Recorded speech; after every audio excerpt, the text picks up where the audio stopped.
Hi friends, എല്ലാവർക്കും ഇലക്ട്രോടെക്കിൻ്റെ പുതിയൊരു വീഡിയോയിലേക്ക് സ്വാഗതം. അപ്പോൾ നമ്മൾ ഇന്നത്തെ പരിപാടി ഒരു ജിപ്സം സീലിങ്ങിൽ ഫാൻ വെക്കാൻ വേണ്ടിയിട്ട് ഹുക്ക് തൂക്കുകയാണ്. അപ്പോൾ സാധാരണ നമ്മൾ ജിപ്സം ചെയ്യുന്ന ഭാഗങ്ങളിലൊക്കെ റാഡാണ് തൂക്കൽ ഫാനിന്.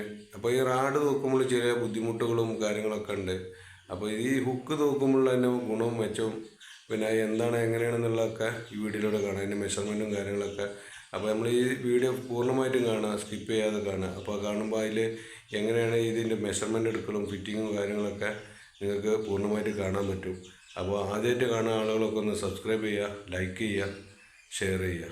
ഓക്കെ, അത് നമ്മൾ നേരെ വീഡിയോയിലേക്ക് പോകും. ഹായ് ഫ്രണ്ട്സ്, അപ്പോൾ നമ്മൾ ഈ ഒരു വീട്ടിലാണ് കേട്ടോ ജിപ്സം സീലിങ്ങിൽ ഹുക്കൊക്കെ ചെയ്യണത്. പല റൂമിലും പല അളവിലും ആണ് ഹുക്കുകൾ നമുക്ക് ഫിറ്റ് ചെയ്യാനുള്ളത്. അപ്പോൾ ആദ്യമൊക്കെ പറഞ്ഞാൽ നമ്മൾ ഹുക്ക് ഫിറ്റ് ചെയ്യുന്നതിന് പകരം റാഡുകൾ തൂക്കലാണ്. ഫാൻ റാഡ് ഫിക്സ് ബോട്ടുമ്പോൾ തന്നെ വരുന്ന ഹുക്ക്, റെഡിമെയ്ഡ് ഹുക്കുകളുണ്ടാവും, അതാണ് ഫിറ്റ് ചെയ്തിട്ട് നേരെ അതിന് ഷാക്ലിങ് വെച്ചിട്ട് നേരെ അടിയിലേക്ക് റാഡ് തൂക്കിയിടും. എന്നിട്ട് ജിപ്സം ചെയ്യുന്ന ആളുകൾ ആ റാഡ് അടിയിലേക്ക് ആക്കിയിട്ട് ഒരു ജിപ്സം ചെയ്തു പോകും. അങ്ങനെയൊക്കെ ചെയ്യുമ്പോൾ എന്താ ബുദ്ധിമുട്ട് എന്താ വെച്ചാൽ ഭാവിയിൽ ജിപ്സത്തിന് ഷേക്ക് വരാനും ഈ റാഡ് ഷേക്ക് വന്ന് ജിപ്സം ക്രാക്ക് ആകാനൊക്കെ ചാൻസ് ഉണ്ട്. പിന്നെ അതുപോലെ തന്നെ ഷാക്ലിങ് പൊട്ടിപ്പോവുക, ഷാക്ലിങ്ങിൻ്റെ ബുഷ് തേയ്മാനം സംഭവിച്ചിട്ട് അതിൻ്റെ നെറ്റ് ബോൾട്ട് പൊട്ടുക, തേയ്മാനം സംഭവിച്ച് പൊട്ടുക, അങ്ങനെയൊക്കെ ഒരുപാട് ഞങ്ങൾക്ക് കിട്ടിയ അനുഭവമുണ്ട്. അപ്പോൾ അതൊക്കെ ഈ ഒരു സംഭവത്തിലൂടെ നമുക്ക് ഒഴിവാകും.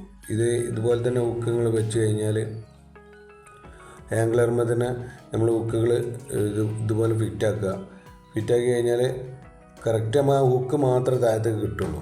ഇപ്പോൾ ഇതിൻ്റെ അളവെടുക്കുക എന്നാൽ ഇത് കറക്റ്റ് നമുക്ക് എവിടെ ആണ് ഇതിൻ്റെ ഫാൻ വരേണ്ടത് എന്നുള്ളത് മനസ്സിലാക്കിയിട്ട് അവിടെ നമ്മൾ ഫാനിന് ഹുക്കിന് ഹോള് മാർക്ക് ചെയ്തിട്ട് ഇതുപോലെ ഫിക്സ് ബോൾട്ട് ഡ്രിൽ ബിറ്റുമിൽ വെച്ചിട്ട് അതിൻ്റെ അളവ് എത്ര ഉണ്ട് നോക്കുക, എത്ര ആഴത്തിൽ നമുക്ക് ഇത് ഹോൾ അടിക്കണം എന്നുള്ളത് നോക്കിയിട്ട് അവിടെ ടാപ്പ് വെച്ചിട്ട് മാർക്ക് ചെയ്യുക. ഈ ടാപ്പിൻ്റെ അളവിലായിരിക്കണം നമ്മൾ ഹോള് കയറ്റേണ്ടത്. അതിൽ കൂടുതൽ കയറ്റരുത്, കാരണം 4 ഇഞ്ച് സ്ലാബൊക്കെ ഉണ്ടാവുള്ളൂ, 4 ഇഞ്ച് സ്ലാബ് ഉണ്ടാവുള്ളൂ. അപ്പോൾ അതിൽ കൂടുതൽ നമ്മൾ കയറുമ്പോൾ മുകളിലേക്ക് പോകാൻ ചാൻസ് ഉണ്ട്. അപ്പോൾ അത് ഒഴിവാക്കാൻ വേണ്ടിയിട്ടാണ് കറക്റ്റ് അളവ് പാടുള്ളൂ എന്ന് പറഞ്ഞത്. അതിൽ കുറയാൻ പാടില്ല, കൂടാനും പാടില്ല. പിന്നെ നമ്മൾ ഇതിൻ്റെ ഫിക്സ് ബോൾട്ട് ഫിറ്റാക്കുമ്പോൾ അത് ഹോൾ അടിച്ചിട്ട് അതിൻ്റെ ഉള്ളിൽ കയറ്റിയതിന് ശേഷം സ്പാനർ ഉപയോഗിക്കുന്നതിന് പകരം അഡ്ജസ്റ്റബിൾ ഉപയോഗിക്കുക. അതായത് വലിയ സ്പാനറുകളായാലും കുഴപ്പമില്ല. അഡ്ജസ്റ്റബിൾ എന്ന് പറയാൻ കാരണം എന്താ വെച്ചാൽ നമുക്കത് കുറച്ച് നീളമുള്ളതുകൊണ്ട് അഡ്ജസ്റ്റബിൾ കുറച്ച് വലിപ്പം ഉണ്ടാകുമ്പോൾ നമുക്കത് എത്രത്തോളം നല്ല ടൈറ്റിൽ പ്രഷറിൽ ടൈറ്റാക്കാൻ പറ്റും. കാരണം അത് ഈ ഒരു സാധനം നല്ല ടൈറ്റായിട്ട് അതിൻ്റെ യോക്ക് അതിൽ കുടുങ്ങണം. അപ്പോഴാണ് ഇത് താഴ്ത്തി വരാതൊക്കെ ഉള്ളൂ. അപ്പോൾ നല്ല ടൈറ്റിൽ അവിടെ നിൽക്കും, എങ്ങനെയായാലും പോരില്ല, എത്ര വെയിറ്റ് വേണമെങ്കിലും അത് താങ്ങിക്കും. അപ്പോൾ എന്നാൽ നല്ല ടൈറ്റ് ആകുന്നുണ്ടെങ്കിൽ ഇങ്ങനെ ഒരു അഡ്ജസ്റ്റബിൾ തന്നെ ഉപയോഗിക്കുക. പിന്നെയാണ് ഇതിൽ അപ്പോക്സി ചെയ്യണം കേട്ടോ. അപ്പോക്സി ചെയ്തിട്ട് നല്ല ബെൽഡിങ്ങിലൊക്കെ നല്ല രീതിയിൽ തന്നെ അപ്പോക്സി ചെയ്ത് കൊടുക്കണം, അപ്പോക്സി പെയിൻറ്റ്. അപ്പോൾ അത് ചെയ്തേണ്ടതെന്ന് വെച്ചാൽ തുരുമ്പ് വരാതെക്കാൻ വേണ്ടിയിട്ടാണ്. മറ്റേത് നമ്മൾ ജിപ്സം ചെയ്ത് പോയി കഴിഞ്ഞാൽ തുരുമ്പ് വരും.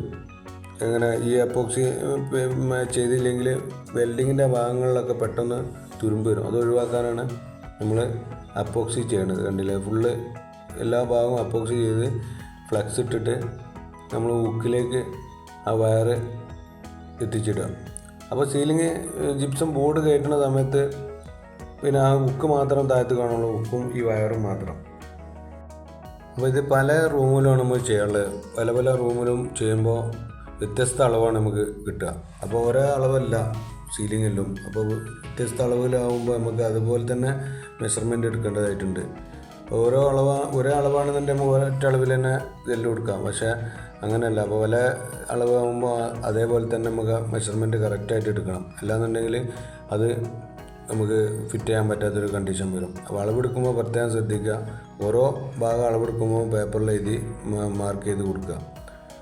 അല്ലാതെ നമ്മൾ ഒരളവ് മാത്രം നോക്കിയിട്ട് എല്ലാം അതുപോലെ ആവുമെന്ന് വിചാരിക്കരുത്. ഓരോ ഭാഗത്തും നമ്മൾ കറക്റ്റായിട്ട് അളവ് നോക്കുക, അത് മാർക്ക് ചെയ്തിട്ട് പേപ്പറിൽ എഴുതിയിട്ട് ഇൻഡസ്ട്രിയിൽ കൊടുക്കുക. അളവെടുക്കുന്ന രീതി എന്ന് പറഞ്ഞാൽ നമ്മൾ ഇതുപോലെ ടാപ്പ് സീലിങ്ങിൽ മുട്ടിച്ച് വെക്കുക. സീലിങ്ങിൽ ഇതുപോലെ മുട്ടിച്ച് വെച്ചിട്ട് നേരെ ഇതിൻ്റെ അടിഭാഗത്തേക്ക്, ചാനലിൻ്റെ അടിഭാഗത്തേക്ക് എത്രയാണ് അളവ് വരുന്നത് ആ അളവാണ് നമുക്ക് പിന്നെ ഈ ആംഗ്ലർമക്ക് ഹുക്ക് ഉണ്ടാക്കാനുള്ള ആംഗ്ലർമക്ക് നമുക്ക് അളവ് കൊടുക്കേണ്ടത്. അതായത് ഈ മുകളിൽ നിന്ന് കാണുന്ന ഹോളിട്ട ആ പട്ടമെന്ന് നേരെ ഈ എൽ ഷേപ്പിലടിച്ച എൽ ഷേപ്പിൻ്റെ ആ ലാസ്റ്റ് ഭാഗത്തേക്ക് ഉള്ള അളവാണ് നമുക്ക് കിട്ടേണ്ടത്. അതാണ് നമ്മളിപ്പോൾ നേരത്തെ പിടിച്ച ആ സീലിങ്ങിൽ നിന്ന് ആ ചാനലിൻ്റെ അടിഭാഗത്തേക്കുള്ള അളവ്. പിന്നെ ഈ ഹുക്ക് ആ ചാനലിൽ നിന്ന് ആ എൽ ഷേപ്പിൽ നിന്ന് നേരെ ആദ്യത്തേക്ക് ഹുക്ക് പിടിപ്പിക്കുക, സ്റ്റീലിൻ്റെ ഹുക്ക്. അപ്പോൾ അത് ആ അളവ് കറക്റ്റ് ആയി കഴിഞ്ഞാൽ ഈ ഹുക്ക് നമ്മൾ കറക്റ്റ് സീലിങ്ങിൻ്റെ അടിയിലേക്ക്, ജിപ്സം ബോർഡിൻ്റെ അടിയിലേക്ക് ഈ ഹുക്ക് മാത്രമേ കാണുള്ളൂ. ഇത് ഇപ്പോൾ വ്യത്യസ്ത റൂമുകൾക്ക് വെക്കാനുള്ള ആംഗ്ലറാണ് ഉണ്ടാക്കി വെച്ചിട്ടുള്ളത്.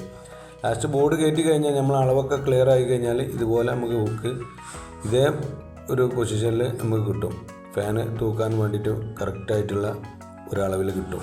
നമുക്ക് കോൺക്രീറ്റ് സ്ലാബിലൊക്കെ നമ്മൾ ഹുക്ക് ഇടൂലേ, അതേ ഒരു പെർഫെക്ഷനിൽ നമുക്കത് കിട്ടും.